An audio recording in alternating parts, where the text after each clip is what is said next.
बाद में इस चीज को। तो here we will talk about row space, column space and null space. तो कीप इन माइंड कि जब भी आपके पास कोई मैट्रिक्स होता है, उस मैट्रिक्स के साथ एसोसिएट कर रही होती हैं ये सारी spaces, row space, column space and null space. अगर आप मैट्रिक्स को चेंज कर देंगे तो उसकी ये स्पेसेस भी चेंज हो जाएंगी, row space, column space and null space. तो let's first talk about row space. Row space क्या है?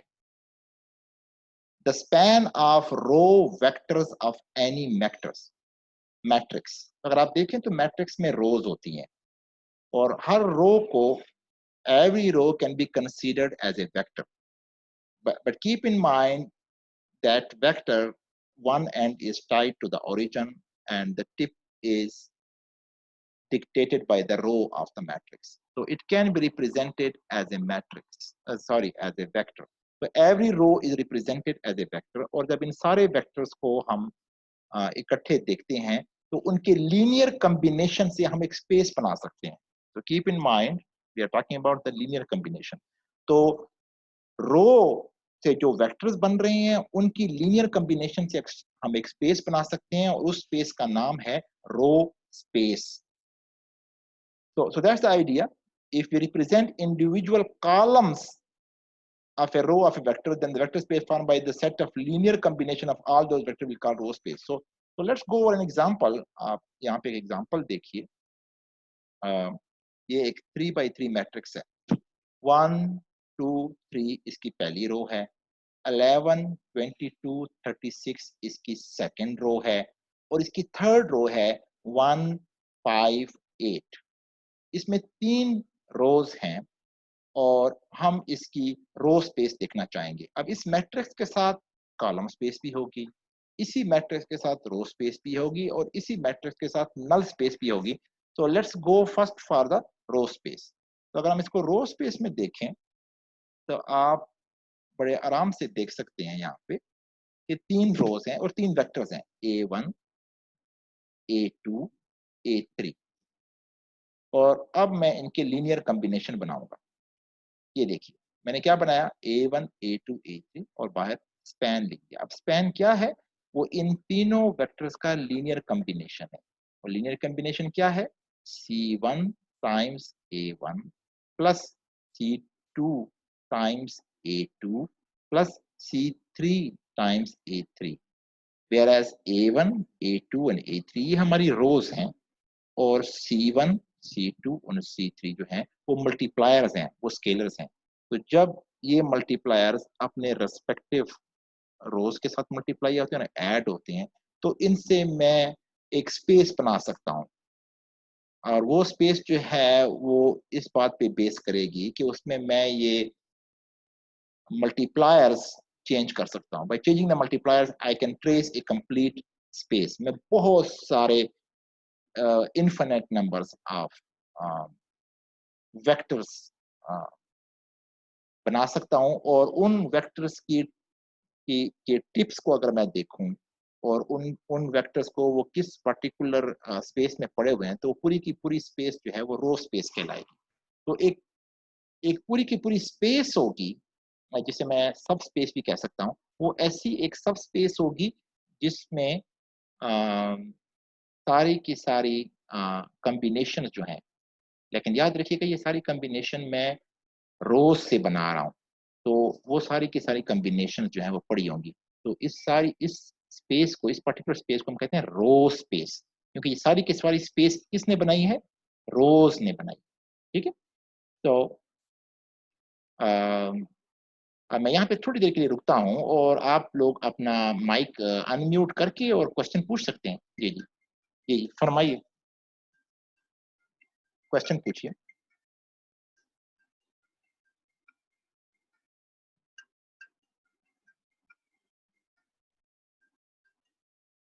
अस्तान मैं क्लास पढ़ा रहा हूँ। ठीक है जी, ओके ओके ओके जी।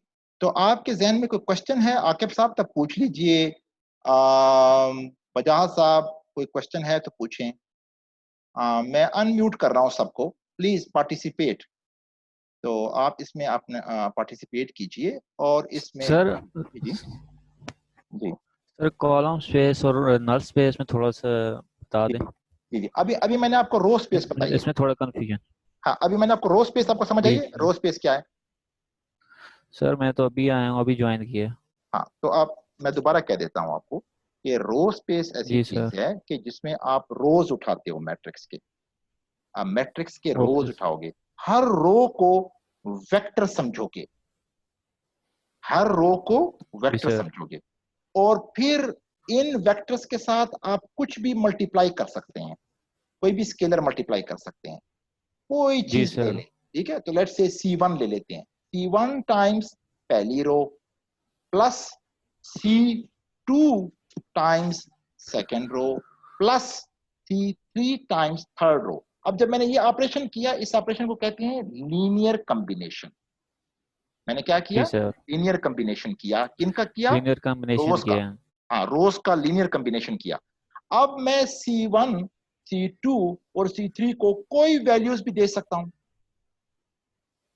मैं रियल लाइन जी से सर। कोई नंबर भी उठा के C1 की जगह डाल सकता हूं, एक और नंबर उठा के C2 की जगह दे सकता हूं, एक कोई और नंबर रियल लाइन से उठा के वो C3 को दे सकता हूं। तो इन पर्टिकुलर नंबर्स के साथ जब मैं रोज को मल्टीप्लाई करता हूं और ऐड करता हूं, तो मेरे पास एक और वेक्टर बनेगा, क्योंकि ये तीनों के तीनों ऐड होंगे वेक्टर वाइज, वेक्टर एडिशन होगी, मेरे पास एक रिजल्टेंट वेक्टर आएगा। तो मैं उस रिजल्टेंट वेक्टर को जिस पर्टिकुलर जगह पे है वहां रख लेता हूँ। फिर इसी तरह C1 C2 को फिर चेंज करूंगा, एक और वेक्टर बनेगा। इसी तरह मैं C1 C2 को जितने चाहूं डिफरेंट कॉम्बिनेशन दे सकता हूं, और उससे मेरे पास लाखों करोड़ों वेक्टर बनेंगे। इन सारे वेक्टर्स ये कहां पड़े हुए हैं? जिस स्पेस में ये पड़े होंगे, जहां पे ये पूरे पूरे पड़े होंगे, मतलब ओरिजिन भी होगा इसका और टिप भी होगी, पूरा का पूरा एरो जहां पड़ा होगा, ये सारे के सारे एरोज जिस पर्टिकुलर स्पेस में पड़े होंगे, उस स्पेस का नाम होगा रो स्पेस। अब समझ आइए आपको? Okay sir. जी इसी तरह कॉलम स्पेस भी यही चीज है। कॉलम स्पेस में क्या करते हो आप? बजाय रोज को देखने के, आप उसी मैट्रिक्स की कॉलम्स को कॉलम्स देखते हैं। देखते हो और हर कॉलम को वेक्टर समझते हो। ठीक है, और फिर इन वेक्टर्स के साथ उसी तरह C1 मल्टीप्लाई करते हो पहले कॉलम के साथ, प्लस C2 मल्टीप्लाई करते हो दूसरे कॉलम के साथ, प्लस C3 मल्टीप्लाई करते हो तीसरे कॉलम के साथ, और फिर इन सारे कॉलम्स को आप जब मल्टीप्लाई कर लेते हो तो ऐड कर देते हो। इसे कहते हैं linear combination of the columns. इससे जो वेक्टर बनता है, इसको देखते हो ये कहां पड़ा हुआ है, ये पूरा का पूरा एरो कहां पड़ा हुआ है, क्योंकि ये एरो स्टार्ट तो ओरिजिन से होगा और इसकी टिप जाएगी कहीं पे। उसके बाद फिर आप जी C1 C2 C3 को चेंज करेंगे और एरो बनते जाएंगे, तो लाखों करोड़ों एरो बन जाएंगे, क्योंकि हमारे पास बहुत सारे कॉम्बिनेशन है C1 C2 C3 को देने के लिए। तो ऐसे सारे एरोस को जब हम ड्रा करेंगे तो उनकी उनसे मिलके एक स्पेस बनेगी, उस स्पेस का नाम होगा कॉलम स्पेस। अब आपको बात समझ आ गई? जी सर। जी। जी सर।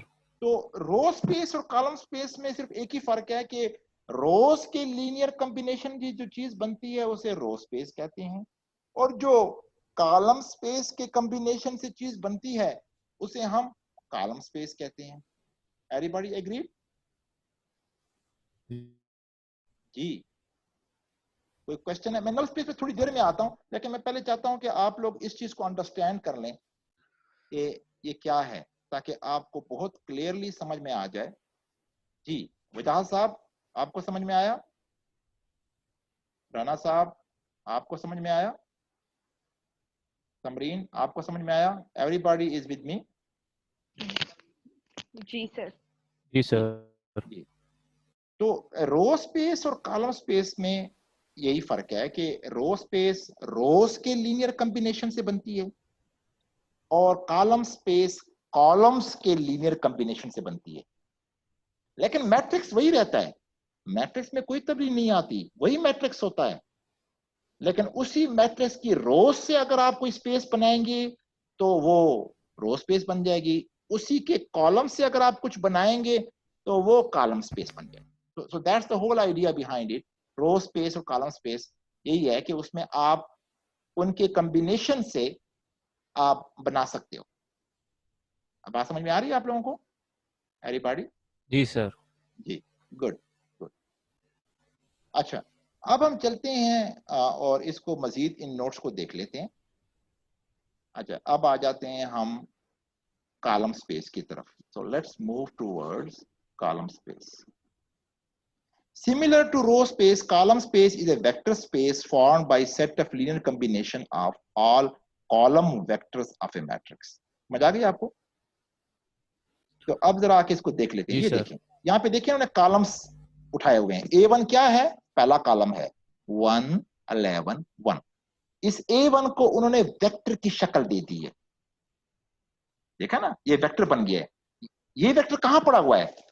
ये वेक्टर पड़ा हुआ है r to the power column 3, r cube जी में पड़ा सर। हुआ है, क्योंकि इसके 3 कंपोनेंट है। देख रहे हो, 1 11 1, इसके 3 कंपोनेंट है। इसका मतलब ये कौन सी स्पेस में पड़ा हुआ है? r क्यूब की स्पेस में पड़ा हुआ है। r2 नहीं है, ये r3 है।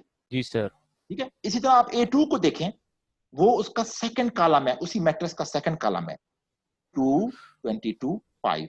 ये भी एक वेक्टर बना दिया गया है। इसको तुम वेक्टर समझो। तो इस वेक्टर को अगर आप देखोगे तो ये वेक्टर कहां पड़ा हुआ है? ये R3 में पड़ा हुआ है। इसी तरह आप तीसरा कॉलम उठा लो, 3 36 8। ये तीसरा कॉलम है, और ये तीसरा कॉलम भी कहां पड़ा हुआ है? ये तीसरा कॉलम भी आपकी R3 R3 में पड़ा में। हुआ है। हाँ, ये तीनों के तीनों वेक्टर्स कहां पड़े हुए हैं? R3 में पड़े हुए हैं। R3 अब हम क्या करेंगे? हम इन तीनों का लीनियर कॉम्बिनेशन देखेंगे। हम ये देखेंगे कि इन तीनों के लीनियर कॉम्बिनेशन से कौन सी स्पेस बन रही है। अगर हम बहुत लकी हुए तो हम पूरी की पूरी आर क्यूब बना लेंगे, और अगर हम अनलकी हुए तो हम क्या करेंगे? हम पूरी की पूरी क्यूब R3 वाली नहीं बना सकेंगे। हम R3 के अंदर कोई छोटी सब स्पेस बना लेंगे, उसे सब स्पेस कहते हैं, वो होगी R2। और अगर बिल्कुल ही बदकिस्मत हुए तो हो सकता है हम R2 भी ना बना सकें। और हम जब इसका इन तीनों का लीनियर कॉम्बिनेशन लें तो हम कोई एक लाइन बना लें जो क्या होगी? R to the power 1। वो 1 डायमेंशनल कोई स्पेस बन जाएगी। जी सर। तो इस तरह आप जहन में रखें कि ये सारी की सारी जो डिफरेंट आपके पास लीनियर कॉम्बिनेशन से स्पेसेस बन रही हैं, तो ये स्पेसेस जो हैं ये आपकी पूरी की पूरी स्पेस भी बना सकती हैं, और हो सकता है कि वो पूरी स्पेस ना बनाए, इसी बड़ी स्पेस के अंदर कोई छोटी सी स्पेस बना ले। तो ऑल दिस इज पॉसिबल। ठीक है। जी सर। तो इस तरह आप इस चीज को देख सकते हैं कि ये सारी की सारी जो चीज है, ये बेसिकली आपके पास डिपेंड करती है कि उन पर्टिकुलर कॉलम्स से जो हमने वेक्टर बनाए हैं उसमें कितनी पावर है। अगर वो वाकई पावरफुल वेक्टर्स होंगे तो वो पूरी की पूरी स्पेस बना देंगे, और अगर वो पावरफुल वेक्टर्स नहीं होंगे तो वो पूरी स्पेस नहीं बना सकेंगे। जैसे इस केस में हमारे पास पूरी स्पेस क्या है? आर क्यूब है, तो वो उसी आर क्यूब का कोई छोटा हिस्सा बना लेंगे, तो वो होंगे R2 बनाएंगे। ठीक है, या R1 बना देंगे। और हो सकता है कि बहुत ही पावरलेस किस्म के हों तो वो इवन R1 भी ना बना सकें। ठीक है, एक पॉइंट बना दें, but I will not go into this. तो आइडिया ये है कि वो डिपेंड करता है कि वो लीनियर कॉम्बिनेशन से कौन सी स्पेस बन रही है। तो column space is considered to be a subspace of R cube. तो स्पेस इतनी बड़ी हो सकती है कि वह स्पेस के बराबर आ जाए, या छोटी हो सकती है, but this is the whole general idea. अब आपको समझ आ गया कॉलम स्पेस क्या है? जी सर।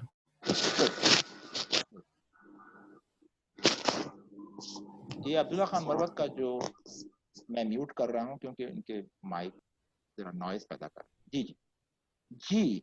अब आगे चलते हैं हम और इसको देख लेते हैं कि हमारी कहानी आगे कैसे बढ़ती है। अच्छा, जो सबसे स्पेशल चीज है इस सारे गेम में वो है नल स्पेस।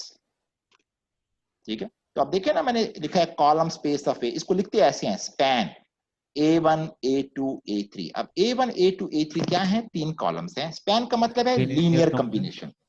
हाँ, स्पैन जी सर। एक टेक्निकल वर्ड है जिसका मतलब होता है कि आपने A1 A2 A3 के लीनियर कॉम्बिनेशन लिए हैं। तो स्पैन कहते हैं a space which consist of all the linear combination of column vectors.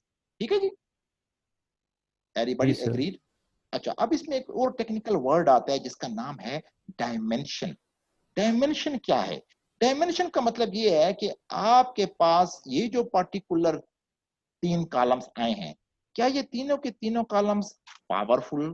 Powerful का मतलब ये है कि ये तीनों के तीनों कॉलम्स लीनियरली इंडिपेंडेंट हैं या नहीं। हो सकता है कि आपके पास ये 3 कॉलम आए हों, लेकिन एक्चुअली इसमें से सिर्फ 2 ही कॉलम ऐसे हों जो लीनियरली इंडिपेंडेंट हों, तीसरा जो है वो इन 2 की मदद से बनाया जा सकता हो। So it means that third column is actually can be made as a linear combination of the first 2 columns. तो इस केस में तीसरे कॉलम की जरूरत नहीं है, हमें 2 कॉलम चाहिए। तो जब हमें तीसरे की जरूरत नहीं होती तो हम कहते हैं कि इस पर्टिकुलर कॉलम स्पेस की डायमेंशन 2 है।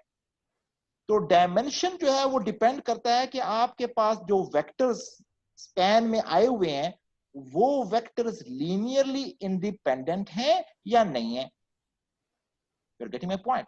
तो फॉर एग्जांपल आपकी रो स्पेस में यस सर। चार वेक्टर्स हैं आपकी रो स्पेस में।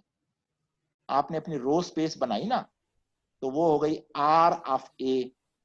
कोई मैट्रिक्स ए मैंने आपको दे दिया, आपने उसकी रो स्पेस बनाई, तो वो रो स्पेस जो है वो बन गई 4 से। ठीक है, तो span of A1 A2 A3 A4। लेकिन उस 4 में से सिर्फ एक रो ऐसी थी जो लीनियरली इंडिपेंडेंट थी, बाकी सब उस पहली पे डिपेंड करते हैं।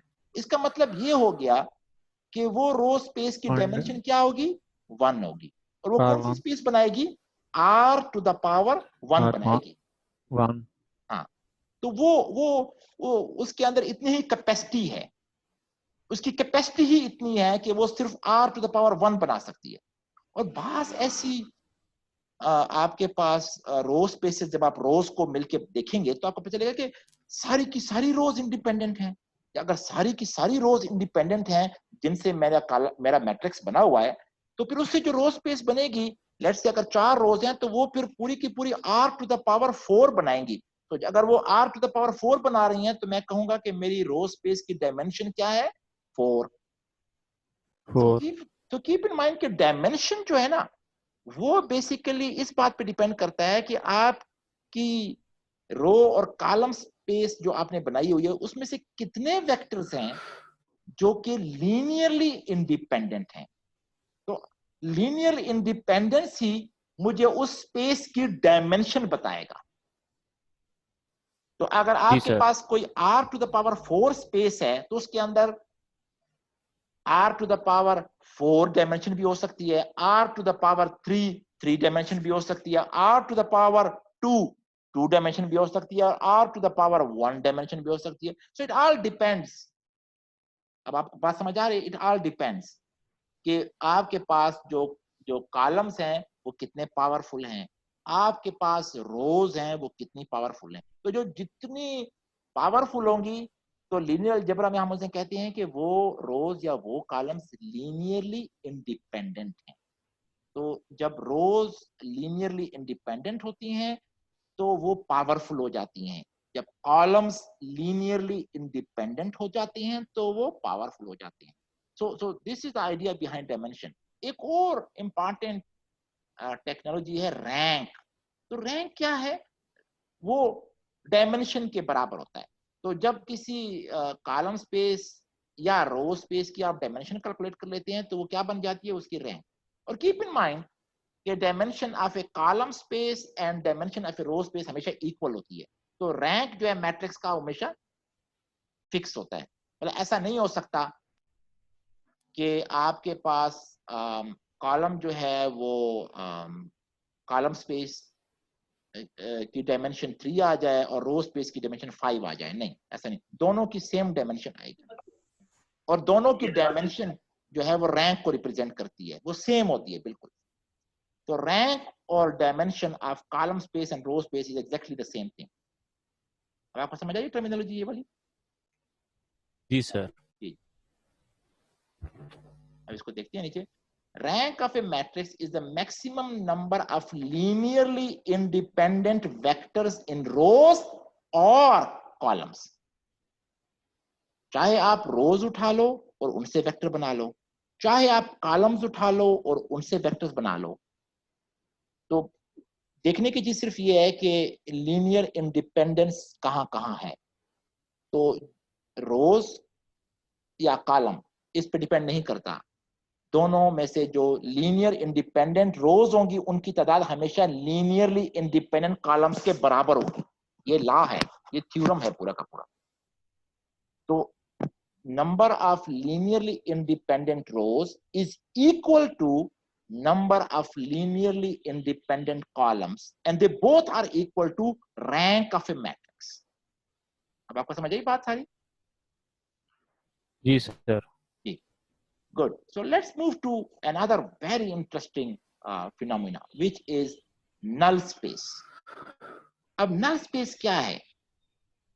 अब आपको मैंने एक मैट्रिक्स दिया लेट्स से, उसका नाम है ए।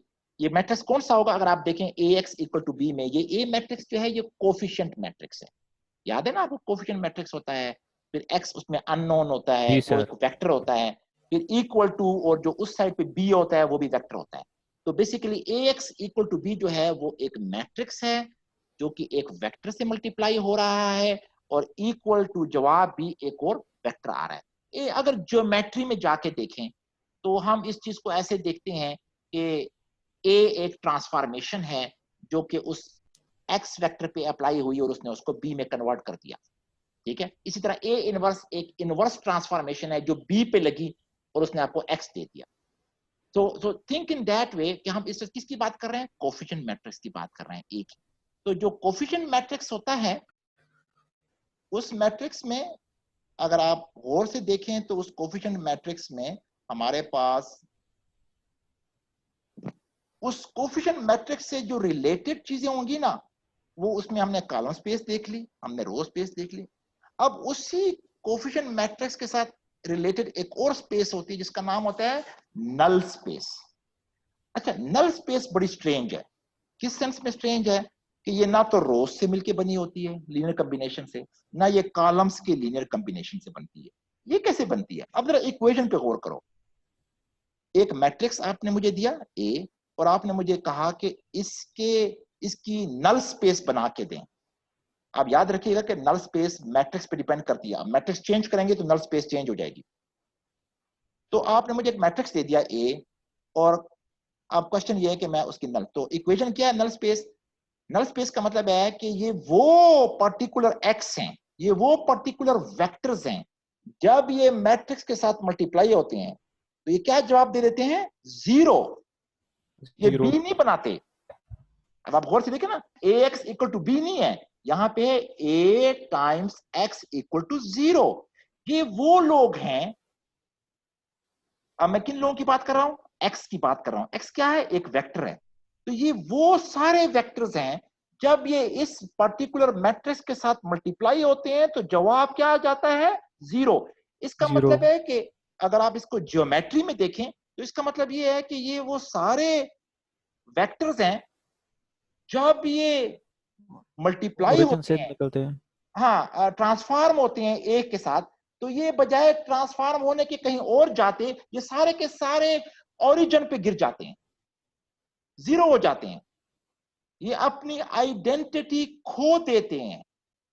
जैसे ये मैट्रिक्स के साथ मल्टीप्लाई होते हैं ये अपनी आइडेंटिटी खो देते हैं। तो ऐसे सारे लोग जो अपनी आइडेंटिटी खो दें किसी मैट्रिक्स से मल्टीप्लाई करने के बाद, तो हम कहते हैं ये लोग, ये सारे के सारे लोग उस मैट्रिक्स की नल स्पेस में पड़े हुए हैं।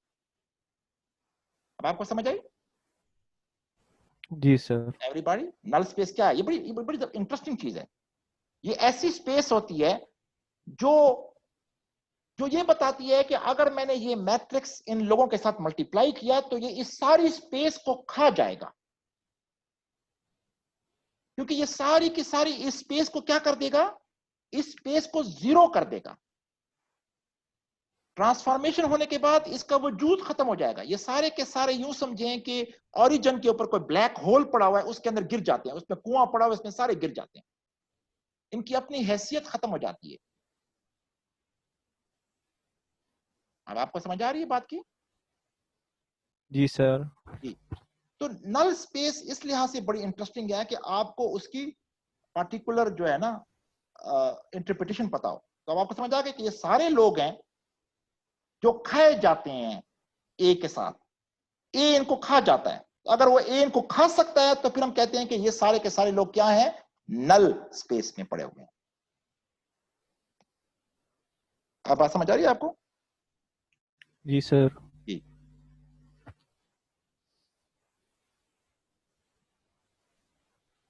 अच्छा, इसको हम जरा देखते हैं। अब फॉर एग्जाम्पल हमारे पास ये एक मैट्रिक्स आ गया 4 -8 1 -2। तो क्वेश्चन आ गया कि इसकी नल स्पेस मालूम करें। क्योंकि क्वेश्चन एग्जाम में ऐसे आएगा ना, एक मैट्रिक्स दिया होगा और आपसे पूछा जाएगा इसकी नल स्पेस बनाएं या बताएं। तो 4 -8 1 और 2, उसके साथ हम एक्स वाई मल्टीप्लाई कर रहे हैं। देख रहे हैं ना, ये एक्स वाई क्या बना रहे हैं, जी एक सर। वेक्टर बना रहे हैं। इसके साथ जब वेक्टर मल्टीप्लाई होता है तो जवाब क्या आना चाहिए, 0 0। 0 0। इसका मतलब है कि ये एक्स वाई से मिलके जो वेक्टर बने होंगे उन सबको उठाएगा और 0 पे फेंक देगा। समझ आ गई? जी सर। तो अगर हम इसको सॉल्व करें, अब इसको हम गॉसियन एलिमिनेशन से सॉल्व कर सकते हैं ना, क्योंकि हमने पढ़ा हुआ है कि गॉसियन एलिमिनेशन ax = b को सॉल्व कर सकती है। क्योंकि इसमें जो ओनली स्ट्रेंज थिंग है कि b 0 है, उससे हमें क्या फर्क पड़ता है, कोई भी b हमें दे दो, हम उससे गॉसियन एलिमिनेशन से उस लीनियर सिस्टम को सॉल्व कर सकते हैं। तो जब हम गॉसियन एलिमिनेशन से इसको सॉल्व करेंगे तो जवाब क्या आया हमारे पास, x का जवाब आया 2, y का जवाब आया 1। अब 1। बात आपको समझ आ गई? इसका मतलब है कि जी इसकी सर। पूरी स्पेस में, इसकी पूरी नल स्पेस में सिर्फ एक वेक्टर पड़ा हुआ है।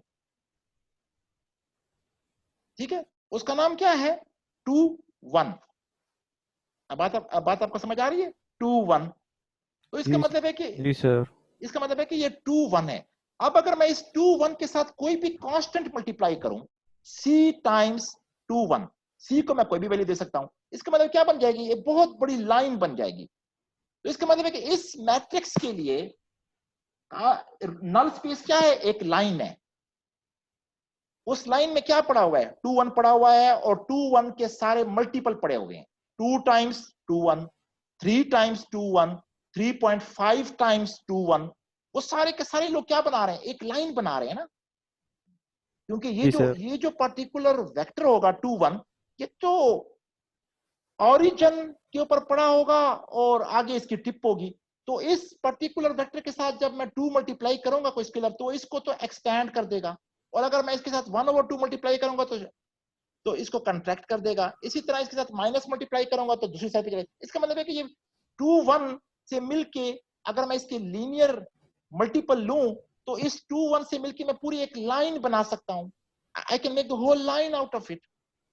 तो ये लाइन क्या है, ये 1 डायमेंशनल स्पेस है। इसका मतलब है कॉलम स्पेस 1 डायमेंशन की है और वो क्या बना रही है, लाइन बना रही है। और एक्चुअल डायमेंशन क्या है इसकी, एक्चुअल डायमेंशन इसकी है r⁻²। 2 डायमेंशनल स्पेस के अंदर वो क्या है, एक लाइन है। अब आपको बात समझ आ रही है, आप कैसे नल स्पेस मालूम करेंगे? जी सर। तो अब देखें ना नल स्पेस क्या बनी इसकी, गौर से देखें। Null space of A is c times 2 1। अब बात समझ आ गई। नल स्पेस जी always sir. Contain 0 vector. C को मैं अगर 0 कर दूं तो क्या हो जाएगा, 0 वेक्टर आ जाएगा। इसका मतलब है कि जो भी हमने अभी तक स्पेसेस डिस्कस की हैं, रो स्पेस डिस्कस की है, कॉलम स्पेस डिस्कस की है, नल स्पेस, इन सब में 0 वेक्टर का होना लाजमी है। अगर 0 वेक्टर नहीं होगा तो वो फिर सब स्पेस नहीं होगी। तो आज मैंने आपको ये तीनों स्पेसेस का जिक्र कर दिया और उनके बताने का तरीका भी बता दिया। तो मेरी ख्वाहिश होगी कि आप इस पर थोड़ी सी प्रैक्टिस कर लें, ठीक है? और अगर कोई क्वेश्चन नहीं आता तो मुझे बता दें, तो हम एक स्पेशल और जूम का सेशन लगा लेंगे, कल का सेशन लगा लेंगे। आज मेरी ख्वाहिश होगी कि आप जाएं और यूट्यूब के ऊपर नल स्पेस, कॉलम स्पेस और रो स्पेस के ऊपर कुछ प्रैक्टिस कर लें थोड़ी सी, कि कैसे बनते हैं, इनकी डायमेंशन क्या होती है, बेसिस क्या किसे कहते हैं, और रैंक किसे कहते हैं। ये 4 लफ्ज आज आपने सीखने हैं। रैंक ऑफ ए मैट्रिक्स किसे कहते हैं, कैसे कैसे कंप्यूट करते हैं, बेसिस कैसे बनाते हैं, स्पैन कैसे करते हैं, और लीनियर इंडिपेंडेंस कैसे देखते हैं। ये मतलब 3-4 चीजें हैं जो बड़ी इंपॉर्टेंट हैं, कंसेप्चुअल हैं। तो मेरी ख्वाहिश है कि आप जाएं और इसको देखें। जी सर।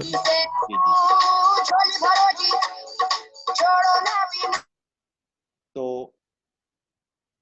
इसमें आप सारे अपने चेक कर लें और इसको आराम से देख लीजिएगा, और फिर इंशाल्लाह इसी की हम आगे जाके इसको मजीद हम देख लेंगे कि इसमें हम क्या कर सकते हैं। अगर कोई क्वेश्चन आपके जहन में आए तो जरूर पूछ लीजिएगा। सर ठीक है जी? क्वेश्चन ये है कि पेपर के हवाले से कुछ हमें आइडिया देगा, क्योंकि टाइम बहुत कम है। तो हाँ, आप अगर ये क्वेश्चन सारे चेक करोगे तो आप बड़े आराम से आप देख सकते हैं। मुझे आप क्वेश्चन भेज दो। सर ठीक है अब्दुल्ला सर खान, इस अपना अब्दुल्ला माइक को बंद कर रिमूव दो। करें, अब्दुल्ला को रिमूव करें please. Abdullah, I am sending your name.